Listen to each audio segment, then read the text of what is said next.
সবাই এসেছিল হালুয়াঘাটে বিয়েবাড়ির নিমন্ত্রণে। সেখান থেকে শনিবার দুপুরে বেড়াতে আসে নালিতাবাড়ী উপজেলার ভারত সীমান্ত ঘেঁষা পানিহাতা পাহাড়ে। এসে নদীর জলে গোসলের লোভ সামলাতে পারেনি মামাতো ফুপাতো দুই ভাই ইফতেখারুল করিম মিহান ও এস সাজিদ। আর গোসল করতে যাওয়ায় কাল হলো তাদের। নদীর গভীরে তলিয়ে জড়াছুটি করে নিখোঁজ হয় দুই শিক্ষার্থী। প্রায় 3.5 ঘন্টা পর ফায়ার সার্ভিসের ডুবুরি দল এসে উদ্ধার করে ওই দুই ভাইয়ের মরদেহ। শনিবার দুপুরে শেরপুরের নালিতাবাড়ী উপজেলার পানিহাতা পাহাড় ঘেঁষা ভোগাই নদীর লক্ষ্মীডোবায় এই দুর্ঘটনা ঘটে। স্বজনেরা জানান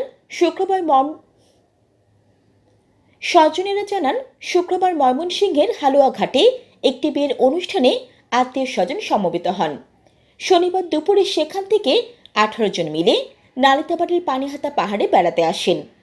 12টার দিকে বেড়াতে আসাদের মধ্যে হালুয়াঘাট পৌর শহরের স্কুল শিক্ষক আহমদ আলীর ছেলে মিহান ও ময়মনসিংহ সদরের ইউনিয়ন উপসহকারী ভূমি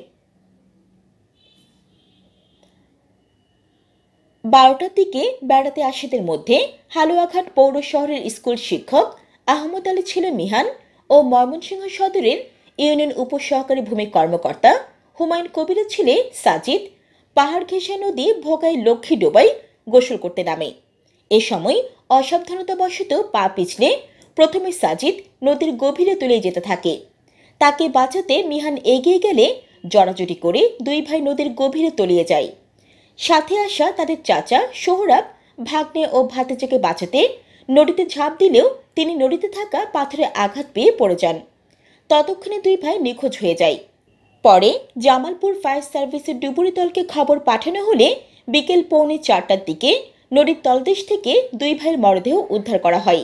এদিকে সোহরাব তার ভাগ্নে ও ভাতিজাকে বাঁচাতে নদীর আশেপাশে থাকাদের আকুতি জানালেও উদ্ধারে কেউ এগিয়ে আসেনি বলে অভিযোগ করেন।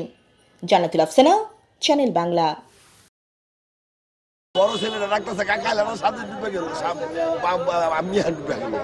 ও আমার যে ফ্যান শার্ট পরা দৌড় থেকে ডুবছি, কেন জানি আমার কলো জ্যাকেট লয়ে ডুবলে তো আমরা ডুবে যাবেনি। উল্টা বা গুল্লা লয়ে ডুবছি, কিন্তু ওই যে নিজে ধরে গেছি নদীর উপরে দা, আমি আর দম রাখতে পারি না। পরে উল্টা বা যখন গাইরা নদী ইন্দা গাইরা যখন ওই যে পাথরটা পাথরের উপরে গাইরা যাই, চিত উল্টা গা পড়িয়া একেবারে গড়ায় নিচে পড়িয়া আর আমি আমি দমনি বার হইতেছি না, কইবারও হইতেছি না, খালি দেখতেছি যে ডুবতেছে আর আর কেন জানি আইলো আয়ারে আমার এলো 15-20 জন লোকের ফাউড়ি ধরলাম। সংবাদ পাই এই যে দুইটি ছেলে এই ভোগাই নদীতে ডুবে আছে। আমরা এখানে আমাদের ডুবাইতে নামে তো 15:45 আমরা এই দুটি লাশ আমরা দ্রুতগতিতে উদ্ধার করতে সক্ষম হই।